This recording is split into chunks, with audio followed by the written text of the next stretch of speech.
A little while ago, I made a video about front yard businesses. These are businesses attached to people's homes, like this grocery store, this barbershop, or this cafe. In the past, people used to build these businesses all the time, but then we made them illegal, which has arguably led to large swaths of monotonous, car-dependent neighborhoods with single detached houses, empty grass lawns, and not much else. So, what if we were to make front yard businesses legal again? What would that look like? Well, people have some ideas.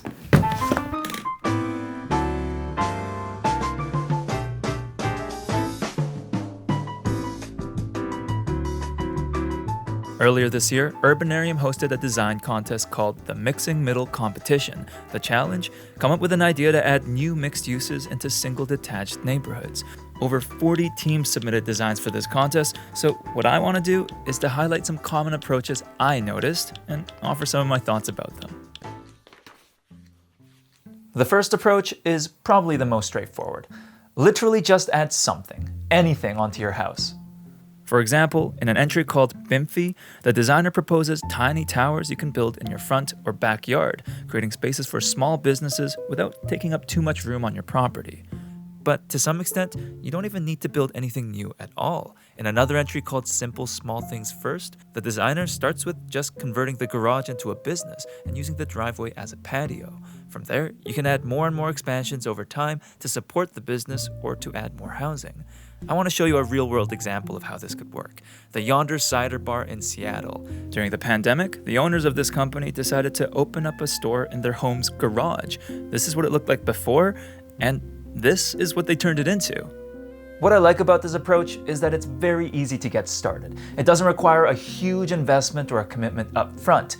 And because of that, it's also very flexible. You can build things out a bit at a time and make adjustments as you go. Many of the entrants really leaned into this idea by creating standardized designs that are easy to build. For example, Do It Together proposes an open source set of designs that can be cut out of plywood and then put together like IKEA furniture. And the results? Surprisingly beautiful.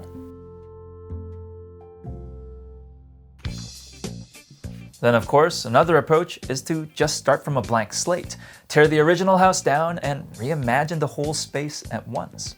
Take the co-living quadplex. It turns a corner house into 4 units wrapped around a shared office space. And it even has this public seating area on the second floor. A key advantage of starting from a blank slate is that it can help you get the most out of a space. You can really see that in a concept like mixed modal. This design takes 2 properties and combines them to create a development with 3 commercial spaces and 7 units of housing. Now, some of my favorite examples of this kind of development can be found in Japan. Cities here don't restrict businesses in residential areas, so you end up with a lot of buildings that seamlessly weave together people's homes with their businesses. For example, this building in Tokyo mixes donuts and coffee and housing and cafes, which I think we can all agree are both great combinations. Then I came across an example that I found intriguing, to say the least. It involved a corporation building these mixed uses. In Backdoor Plug and Play, a company leases space from homeowners to install prefabricated pods in their front yards or backyards. These pods can be stacked up to 3 stories high and be rented out for a variety of activities, like a bubble tea stand, or a co-working pod, or a Balenciaga pop-up store. Once these pods have been installed, people can book them through the company's app, which shows where these spaces are and their availability. Does it feel a bit Silicon Valley tech bro-y? Sure. But I do think there's some potential to this idea. There's a business in Vancouver called City Beat Farm that works with homeowners to use their front lawns for agriculture. People who offer up their front lawns receive a free box of produce every week, while the rest of the harvest is sold off. They currently have a network of 13 front yards for this. If homeowners are willing to let businesses farm on their land, I think there's potential for other companies to negotiate similar arrangements. Instead of bean pods, you could have co-working pods. Now, this last approach goes beyond just mixing businesses with houses. An idea that came through in many of the submissions was to have people come together to create these projects. A really good example of this is Lots in Common. Their submission brings friends and neighbors to pool their finances to build communal living arrangements like co-op housing or co-housing, all while creating shared spaces that benefit the larger community. They offer a toolkit of designs that groups can use to build their development, but they also suggest a number of public amenities like a covered patio, an EV charging station, or a community garden. What I like about this approach is that it really captures the broader spirit of why I think we want more mixed uses in the first place. As much as I talk about front yard businesses, it's really not just about businesses. For me, there's something more profound here about how shared spaces can connect people and really bring a community together in the process.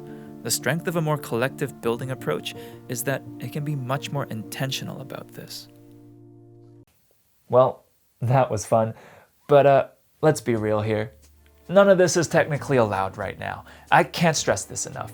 These buildings are pretty much impossible to build unless cities relax regulations in single detached neighborhoods. The setback rules, the height restrictions, the FAR limits, the home business regulations, the zoning 15 minutes later. And the reality is that those regulations persist today because people have other expectations for those neighborhoods. Remember the Yonder Cider Bar? Well, here's what happened to them. An anonymous person filed this, asking the city to shut them down, concerned over reportedly blocked sidewalks and the proximity to churches and schools. We have one person who's been calling the city a bunch of times, calling the cops on us a few times. So after this weekend, the door will come down for good. The flip side of car-dependent and monotonous neighborhoods is the fact that they're also private neighborhoods, where disruptions are minimal. The ideas coming out of the mixing middle competition will often be in conflict with those ideals. And that's why I just don't think it'll ever happen.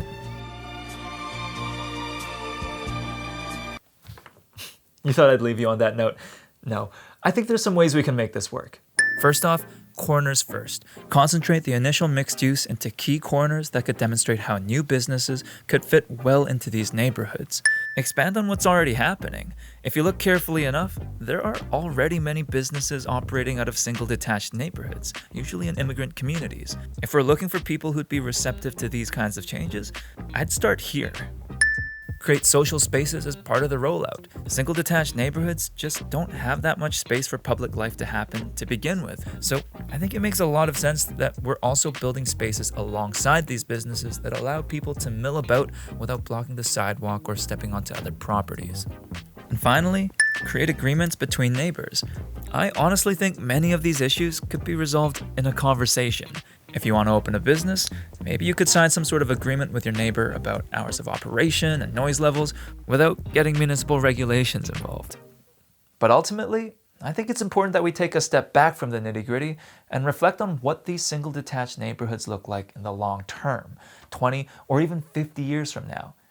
Do we still imagine rows and rows of the same houses with their front yards and backyards? Or do we see ourselves mixing it up a bit? There's something so hot that